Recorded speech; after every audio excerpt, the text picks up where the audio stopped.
In this video, I'm going to teach you how to use the Left 4 Dead 2 authoring tools. It's a very easy process, so make sure to follow along.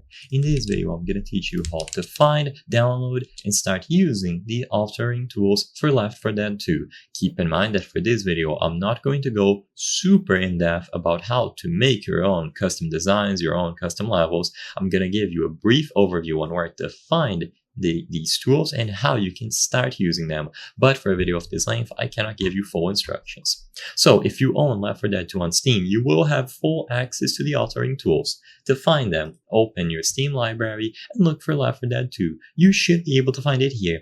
It is going to be under the tools category. So instead of games, you should look for it under tools. If you have any sort of filter enabled, make sure to disable those filters in order to find the authoring tools for Left 4 Dead 2. Then you can choose the option to install, and it is going to be downloaded.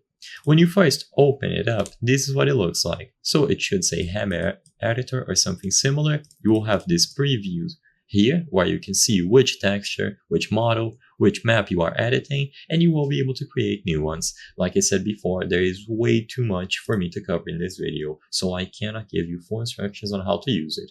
But the Hammer World Editor is going to be the primary tool for creating and editing levels. The command line utilities will allow you to compile your custom content, such as models and maps. The Particle Editor allows you to create and edit custom particles. Face Poser is to create facial expressions and animations, and you have other utilities to view models, pack your custom content into VPK files for distribution, and more. So I hope I was able to help you. If this video helped you, consider subscribing. As you can see, 83% of the people watching our videos are not subscribed. If you subscribe, you can help us from the channel make higher quality videos. Thank you for watching, and I'll see you on the next one.